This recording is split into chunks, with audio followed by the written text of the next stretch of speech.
Q1057, Albany's rock station. I'm Steve King, and Ron White is going to play the Palace on October 11th. It's going to be a great show, and lucky enough to have Ron White on the phone right now. Is this Steve King? Is this Ron White? It is. How are you, my friend? I feel like 100 pesos. Cash money? Cash money. How you been, man? I'm glad you're coming back to town here to the Palace October 11th. Yeah, it's one of my favorite joints. I think it's one of the most beautiful theaters in the country. And last time I was there, I got in a fight in a restaurant, fist fight. I was going to ask you about the fist fight. Whose ass are you going to kick this time? I think it's up to the person, you know. I think I'll decide that at the last second. For people that don't know that, tell what happened. I mean, it's a crazy story. Well, we'd just gotten through with a show. It was a big sold-out show at the Palace, 3,000 people. And then we were going to have dinner in this restaurant that was attached to the hotel that my staff was staying in. And so it's me and my road manager, my opening act, and my VIP guy, which is our whole crew. And a girl comes over there and sits down and starts talking. But her sister is a comedian in New York City, so is my opening act. So she was really talking to him, but she was sitting by me, and or I would have just shoot her off, but they had something to talk about. And then she comes back with a phone, with her sister on the phone. She's headlining a comedy club. He and I both headline. She gives the phone to Vic. He can't hear, so he walks away. And some other young kid had asked me for an autograph, and I'm like, let me, finish my food here. Right. And so he walked away, kind of grumpy. And then she came back with her phone and sat down, and then her boyfriend or whatever he was walks over to us, pokes her in the shoulder really firmly, and goes, "Get over here." And I was like, oh, this guy's a jerk. And then he starts coming over, walking towards me, and I'm like, oh, no. So I'm sitting down in a, low, so I'm just going to stand up so he and I are at the same, height. Because he looked like problems, and then when I was getting up, he shoved me back down in my chair.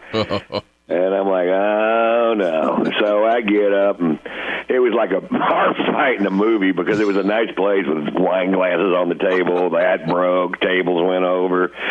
He got up and swung at me, and he hit me, but not really with the punch, just kind of a grazing blow, scratching my eye and my nose.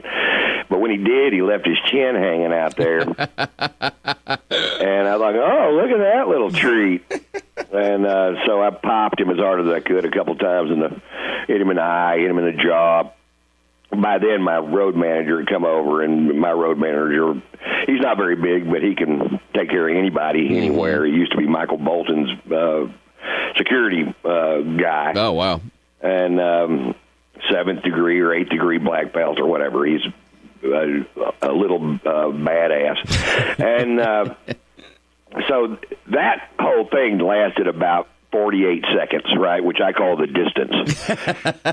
If it would have gone any longer than that, I'd have been out of breath completely. 50 seconds would have been it. Yeah, that would have been it. That would have been over. And and then he called the police on me, and I explained to him what happened. There were 35 witnesses. I can't believe nobody filmed it. And they were all saying the same thing. He was over there having his dinner. That guy walked across the place, started some crap, ended up in a pickle. And the kid that asked me for the autograph was his kid. Oh, and he had been to the show, and I felt horrible about the whole thing. I didn't want that to happen. No, of course. But I had no choice, but to defend myself. And so the cop comes over and he goes, listen, do you want to file assault charges on him? And I said, no, I beaned him. And I'm like, do one or the other, but don't do both. I beaned the guy. And he goes, well, somebody did, because we just talked to him, and his eye looks like a purple omelet with a slit in it. I'm like, all right. So, I mean, that's the story, and it wasn't my fault, but right. I'm old, but I'm still, I can still go for 43 seconds. You're a pretty big dude. I mean, you've probably been in a couple of fights in your life. I've been in a few, and quite frankly, don't win them all. But that one, you don't leave your chin hanging out there when you're in a not like that bar fight. More importantly, did the kid get the autograph? Well, now the kid hates me, right? He's going to hate me his whole life. I beat up his dad in public. Uncle Ron beat up Dad. Yeah, so I just wish the whole thing hadn't happened, but I'll bet. But it did, so, life goes on. You'll never forget Albany that way. Right. What I remember it from is the great show and the fun performance and the beautiful people and that one jerk that couldn't let it go. Yeah, but you always remember the last time you got to punch somebody. Because me, it was probably high school. I haven't punched anybody since high school. I got to tell you, it didn't feel bad. Yeah, I bet. There's nothing wrong with that. A little adrenaline rush. Yeah, that's right. So you've got a Netflix special coming up. If you quit listening, I'll shut up. That's October 16th. The show here is October 11th. So are we going to hear a little preview of that Netflix special? Well, it was October of last year that it came out. Oh, gotcha. My bad. There's still some stuff in the show from that special, but we're working really. I'm working really hard on getting it. There's a lot of new stuff in it too. So it's kind of a mix, and then a couple of old bits at the end that I've just drug back up because they were too funny to quit doing completely. And most people haven't seen them, so they, I think it's the strongest show I've ever done, and the crowds are loving it. So, and I still do, 12 to 15 sets a week. I do 3 sets a night. I'll do 3 sets tonight at the clubs in L.A. Wow. And I do that every night, and I do big shows on the weekend. So you are on stage all the time. I've seen you several times, and like you said, most of your material seems like it's new material. It's not like you're seeing the same show. That's for sure. No. I've put out 7 albums, so that's about an hour and something a piece. So it's a lot of material. I've always continually, written throughout my career. Hey, I wanted to ask you, my wife and I found a show and absolutely loved it, and you were a part of it, Roadies on Showtime, playing Phil Valentine. I was so disappointed after we didn't know. We found it, watched it, and we're just in love with the show and your character. And you were the roadie for Leonard Skinner and the whole deal. And then we find out after watching all the episodes, oh crap! This didn't get renewed. This didn't get a second season. We were so disappointed. No. That was written and directed by Cameron Crowe and J.J. Abrams, which I can't believe. I thought, well, this has got to go, right? How much fun did you have doing that show? It was it was the funnest television experience, that I've ever had. Mm-hmm. Cameron Crowe is just fun to work for. He sets every scene with music beforehand to get you in the mood he wants you in. Mm-hmm. So he's got this big sound system he takes with him everywhere, and then right before they shoot the scene, he'll play some music, and it's amazing how it kind of gets you into a vibe. Sure. And then Abrams really wasn't on the set that much, but when he was a good guy, and Winnie Holtzman, who wrote Wicked and she looks like, I didn't know who she was because she's pretty old and she knits.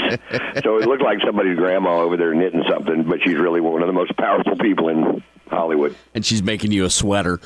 Yeah. So it was a blast. I recommend it. That they killed Phil off. I know. But, she said, why didn't you tell me? I'm like, well, you were watching it. So I recommend it to everybody. I'm like, I know it's only one season. You're going to fall in love with it, but you got to watch it because it's great. And Ron White is one of the best parts of the whole thing. Well, thanks for saying that, man. We didn't get a lot of viewers, so that's kind of why I didn't show up. And then also, Cameron doesn't know how to make television shows. He just knows how to make movies. He makes movies. They were costing about $5 million a pop. Oh, jeez, I can see that. As opposed to 2, and it was a combination of those things that had Showtime pull it. But Are you doing any more acting lately? You doing any movies? Yeah, TV? I'm going to be in a movie that we're shooting. I think week after next, and it's called The 12 Mighty Orphans. Okay, and it's about an orphanage in Fort Worth. It's a true story that developed a football program this guy that was an orphan. He was a great coach, but he was an orphan, so he wanted to go back to that orphanage and see if he could do something for those kids. True story. And the first season, they came about 6 yards from winning state. Oh, wow. And so it's a really good film, and it's filmed in Fort Worth, kind of where I started stand-up. Sure. And I have a place in Austin, so it'll be easy for me to do. And it's a fairly small role, but it's really serious acting, so it's not a comedy or anything. So I'm looking forward to just doing that work. What's your part in it? Are you a coach or I play something a sheriff that has something to do with bringing the kids to the orphanage. Gotcha. Another sheriff part, like Horrible Bosses.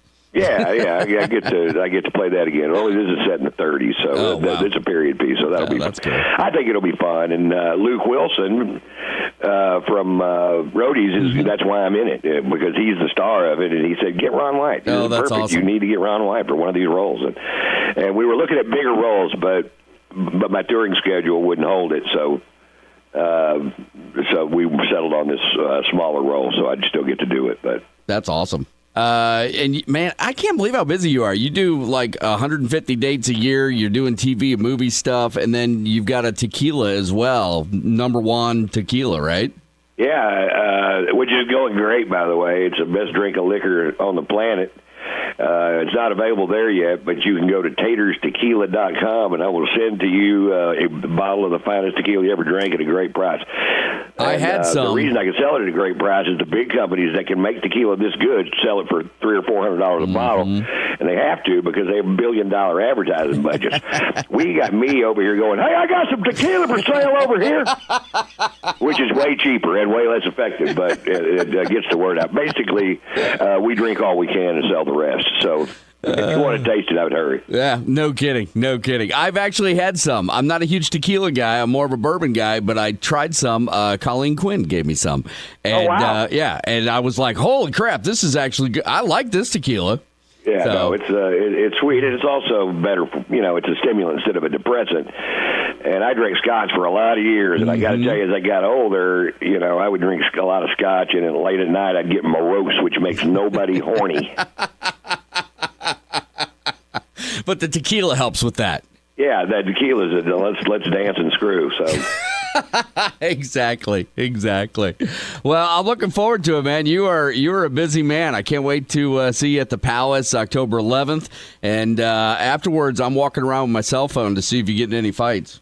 I'm ready to tape you. We'll let you be the choreographer and the photographer. Okay, that'd be great. But you got to wear the hat like Phil from Roadies, though. I wish they wouldn't give me that hat. What? They didn't give you the hat? Give it to me. Why? I don't know. Was it like some special freaking my hat? My character's dead. The show's canceled. What are you going to do with it? Put it in a closet?